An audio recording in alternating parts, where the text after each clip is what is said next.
Hello and welcome to one of the most random movie reviews yet. That's because I'm going to do 4 movies in a row, which I'm sure will be all over the place. Now yesterday me and Annie had a bed day. Okay, yes, that bit as well. But yeah, we had a bed day and watched 4 films back to back. I didn't even see the sun that day. Now the 4 movies were Get Out, Split, Caddy. It's grey, isn't it? And 50 Shades of Grey. Now it was really interesting because all 4 movies I'd never seen before, and Get Out has been on the cards for absolutely ages since I have this. And you've got to admit, that is quite, what's this film about? Get Out. Ah, it's got the white and black colour going on there. And it's just got him screaming on the chair. You think, what is this about? So I've always been interested to find out what this film is. And going into this film I had no idea what it was about. Now the best way to describe it is, it's a bit like Society. Again with Society, what's that cover about? And the montages of face. I mean, if you see the other one where the guy's face is coming out the butt. So yeah, Society is a bit like Get Out. There's just something very odd from the get-go about the movie. Run, rabbit, run, run, run. Now, the story is about Chris, who basically goes to meet his girlfriend's families. The obvious is Chris is black and the girl is white and her whole family is white. Even though this is set in modern times, the family still has servants who are black. Now I've got to say before I go on, I am not racist in any way. Racism is no longer about black and white. It's about loads of different things and not about colour. You know, some people are racist of where you're from, what number house it is, like what number do you live in? Number 10. Oh, I don't like you. Why do you not like me? Because you live in an even number. I live in an odd number. This doesn't stop, does it? Everyone born on this planet has the right of life. It doesn't matter what you look like, and it doesn't matter where you're from. With that out of the way, and that's how I feel about it, I'm going to finish with this review for the film. Now this film does throw a few stereotypical comments straight away, and then they keep on coming, and then it digs a little deeper. And it is classed as one of the most uncomfortable horror movies you'll ever watch. And that's where I felt uncomfortable. And yes, I get where they're going, that sets up all the different cliches, but they just keep on going with it. Now if they stopped earlier on, it would have been alright. But the story just gets a bit strange. You know that there's something wrong going on, and there's a startling bit when the groundskeeper just starts running towards him and think, what the hell is going on there? I recently had a nightmare about Jake Gyllenhaal chasing me through a house, screaming like the guy who was running towards him, just straight at him, like, ah! It took me days to recover from that nightmare. But this film is shot really well, it looks lovely. The acting is really good as well. It does borrow from other films like The Skeleton Key and Society. Apart from borrowing it, it does have a lot of originality though. That's what I really did enjoy about the movie. You think you know what's going to happen and it just slaps you in the face with something else. Now, so as you watch this movie, definitely, it was a mint film. It really was. It wasn't scary. There was not many jumps. There was some startling things, like that kind of startle, like this kind of startle. Should have really mentioned that Chris is quite a good photographer. I could say his films are in black and white. Whoop. It does have a dark sense of humour. It is funny in certain ways. It is meant to go, you can't do that. Like, really? But yes, if I was going to give it Concert Bricks out of 5, it's a 5-star movie, I think. It's bold, it's funny, it is a little bit dark, but it's not a horror. It's unsettling, what it is. So that was the first movie over there. Next up was Split. Now my friend Jack went to see Split at the pictures and didn't shut up about the film for ages. Split is set in the same universe as Unbreakable. You don't need to see Unbreakable. You might need to see Unbreakable after you've seen it. But Unbreakable is about a guy called Kevin who has multiple personality disorder. Now I avoided this film for a while in case anyone thought I was copying a bit.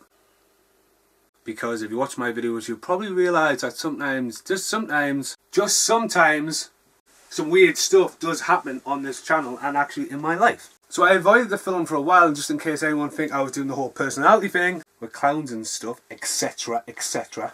But this wasn't what I expected. For some reason in my head I thought this was going to be a superhero movie. Well, I know he's a villain, kind of like. I thought it was going to be an action movie. I didn't think it was going to be like Kiss the Girls.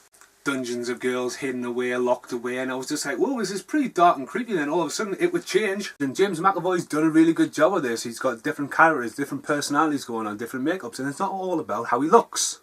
It's got a lot of interesting takes on personality disorders, like Horsey! And if anything, raises awareness about personality disorders. So yeah, the film is definitely different, and then Michael M. Shonite, I can never pronounce his name, has definitely resurrected himself. He has made a few films like The Visit of all things, which I haven't seen yet, but a few of the films before that had dropped off the radar. He got a load of grief for The Last Airbender, that's for sure. But what I think he did really good about this, you always wait until the end for a twist with his films. Like Signs, like The Sixth Sense, like Unbreakable. And this twists all the time. It's got loads of different times. Every time he goes like that, he twists somewhere. And you kind of think, where's this going? Like, where's this video going? You never know what's going to happen by the end of this video, because I've got 2 more films to review after this. It's very unscripted, very unplanned. It does have a dark twist to it near the end about the beast. But you should definitely check this out. Now, how many concert bricks am I going to give Split out of 5? I'm going to give it a 4. I'm going to give it a 4. I did enjoy it. I thought it was very creative. I thought McAvoy was mint. And it is worth a second watch for sure. Now, after Split, we watched Caddy. Dean Martin. And Jerry Lewis. Whoa, better not be using that voice again. Now, Annie's a big fan of Jerry Lewis. The day Jerry Lewis died a few months ago, we had loads of shots at the bar of martinis because it was Jerry Lewis's favourite drinks. I do not remember that night very well at all. Now, this film was black and white.